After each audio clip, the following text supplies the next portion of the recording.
Yahoo! Hello, hello, hello mga masters at mga ka-G!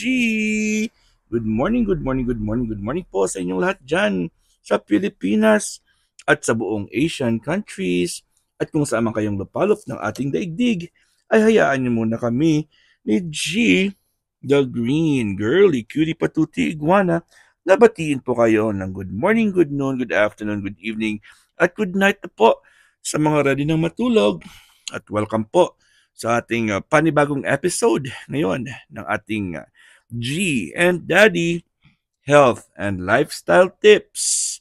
Ngayon pong araw na ito ay magdi-discuss po tayo ng what happens to your body if you drink soda every day. Okay, find out how it affects health in a short term and a long term. Haba-haba po itong topic mga masters.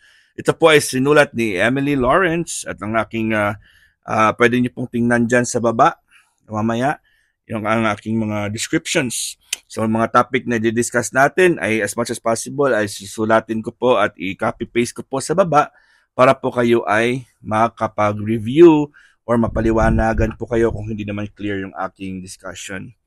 Anyways, before we start, I would like to ask for your thumbs up. Please don't forget to like, share, and subscribe. Ito po sa channel nating Master Worm for more updated contents. Siyempre, ng ating G na super cute at super bait. At siyempre yung ating mga activities din po, mga premieres, aking mga schedules, at aking mga kantahan po dyan na hindi naman kagalingan. Anyways, what happens to your body if you drink soda every day? Okay, so number one here in America is a country of soda lovers. Dito po sa Amerika, kasi dito po ako ngayon. So meron pong half of the people in the US, unfortunately po ay 63% of the youth, 63% ng mga bata, at 49% of the adults drink soda every day. And po tandaan niyo po yan dito yan. Ewan ko po sa Pilipinas kung anong percentage dyan. Pero malamang po ay marami na rin pong umiinom niyan. The crackle of the ice cubes as you pour it into your glass. 'Di ba? Pag naman ng ice cube, naririnig niyo pong sound na po niyan. The hiss of the fizz. Diba? Naririnig nyo rin po yan pag yung fist niya. Okay? And the tickle in your throat as you take the first sip. Sino ba dito yung gustong-gusto po yung feeling na yan? Yung pag ano mo pa lang ng soda sa glass mo, may yellow, naririnig nyo na yung tunog dyan. Okay? And then, yung mga ganun din, makikita nyo rin po bumabubbles at pag inom po ay may mararamdaman ka po dito na something different. Tawag nila is the tickle, parang kinikiliti po yung iyong throat. Okay? Chances are your mouth is watering just the thought of it. O sino sa inyo dyan, yung nagkikwento pa lang ako po ay naglalaway na po kayo. O di ba? Naglalaway na po ba kayo? Sa mga naglalaway po yun, ayun. Umiinom kayo ng soda, no? Okay, so though most people are wise to the fact that soda isn't exactly a nutrient. Alam naman nila, they know, most of the people know that soda is not, walang nutrients yan. Okay? Isn't exactly a nutrient-filled drink. Walang nutrients dyan. You may be wondering just how much enjoying a soda every day actually affects your health. Kung nag-enjoy ka everyday ng soda, and then imagine niyo rin po kung ano yung nangyayari po sa katawan natin or how will it affect our health. Okay? If you haven't thought about it, it's worth considering. Pag hindi pa kayo nakapag-isip niyan o hindi pa yan pumasok sa mga tukote natin, it's time. Time na po, naintindihin po natin ang lecture na to mga masters and mga ka-G. Okay? After all, it's the daily habits that affect us the most. Mga daily habits po natin. Just how much does drinking soda every day impacts health? Paano siya mag-impact ng health natin? Okay, ito po, i-discuss po natin dito, mga masters and mga ka-G. Let's say the short-term effect of drinking soda every day. Anong short-term niya po? Ito po si Gin natin. No? Kit-kit ng Gin natin. No? Ano po yung short-term ng pag-inom ng soda every day? Okay? First, it's helpful to know what soda is made of before getting into how it affects the body. Ano po yung makikita mo pa? Ano yung matatagpuan mo sa soda? Ano ang mga ingredients po ng soda? Virtually, all sodas are made with carbonated water. Carbonated water. Sweetener. May papatamis. Ano po? Typically, ginagamit po nila is sugar, or they can use high fructose corn syrup or artificial sweeteners. Okay? Katulad ng aspartame or other stuff na pinapangalanan po nila ng iba't ibang pangalan. Aspartame pa rin po yan, or artificial sweetener. And phosphoric acid. Okay? Anong phosphoric acid? Which contributes to the taste of the soda and extends its shelf life. So yung phosphoric acid po ay nagpapatagal po na hindi siya madaling masira ang soda. Okay? And natural flavorings. Marami siyang ingredients, di ba? Ayan. Ano nyo lang, i-read nyo lang din. Just read it below the descriptions. Okay? So, some types of soda, including, there's brands that I'll name. Okay? Pepsi, Coca-Cola, Classic, Coke Zero, Diet Coke, Mellow Yellow, and Dr. Pepper have caffeine. Caffeine, sino po dito yung caffeine lovers dyan? Okay? On average, 1 can or bottle of regular soda contains 155 calories.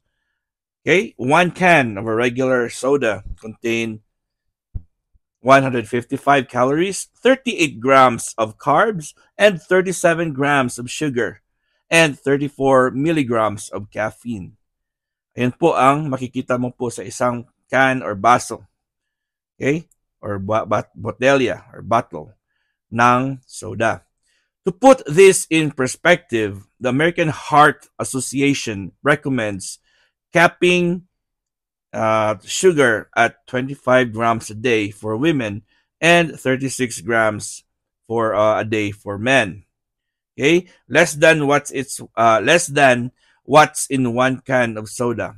As for caffeine, the FDA advises keep it under 400 micrograms. Okay, micrograms of, per day. O, diba? So, grabe talaga ang laman ng soda. Meron po siyang ingredients dyan. Okay, so, registered dietitians, pangalan niya po, registered dietitian ay si Sonia Angelone, says that there are few ways daily soda intake can affect the body right away. So may mga simple, may mga madalian lang sa mga acute or sa mga madaliang effect po ng soda pag umiinom ka nito araw-araw. Okay? So nag-explain po siya na pwede tayo magkaroon ng first, you're going to notice a spike in your energy. Notice niyo po, tumataas bigla yung energy mo. Okay? That's from the caffeine and sugar.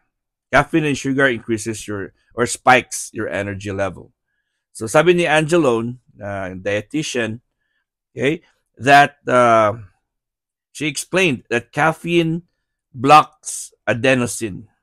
Caffeine blocks adenosine. So what is adenosine? Which is a neurotransmitter which makes you feel tired.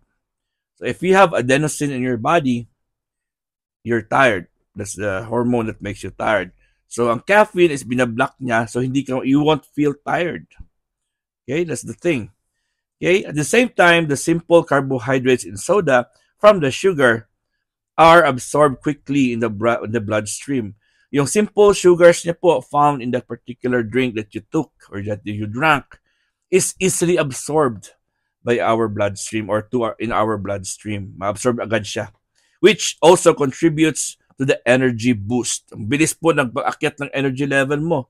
But Angelone, sabi ng dietitian na si Angelone, that the energy from soda is short-lived. Short time. Short-lived. and eventually your energy will plummet. Bababa po siya. Okay? So, bukas, i-discuss na naman natin ulit ang ibang, ito pa, pwede pa siguro ito. Kay si Dr. Supriya Rao naman, a quadruple board certified physician in internal medicine, gastroenterology, and obesity medicine. Sabi niya, there are ways the soda affects the gut right away too. She said some people experience bloating, nagbo-bloat po, parang may hangin yung tiyan nila, and gas from the carbonation and sugar. Meron siyang process of carbonation kasi that's why it's called carbonated drinks at saka sugar. In fact, she said that drinking soda every day can disrupt the gastrointestinal system, causing people who drink soda every day to experience abdominal pain, diarrhea, and constipation regularly. So palagi pong meron silang problema sa kanilang digestive system. Okay? She explained that it is because of the sugar in the soda is feeding the bad bacteria in the gut and breaking down the integrity of the gut lining. So ang soda, meron siyang sugar. Ang sugar na yan ang feed or food of the bacteria in our gastrointestinal tract. Right, so mga masters and mga ka-G, hanggang dito lang muna tayo. At ako po ay nagpapasalamat na rin po sa inyo sa kakatapos natin kagabi na premiere promotion po sa Bahay Kulit sa Team Puyaters. At ako po yung nag-host. 5 oras lang naman. At maraming salamat po sa mga umakyat at tumulong at syempre nag-participate. Congratulations Team Puyaters and Bahay Kulitan. Kita-kits naman po tayo sa Sunday sa ating premiere marathon. Again, this is G and your one and only Master Worm. God is great. Yahoo!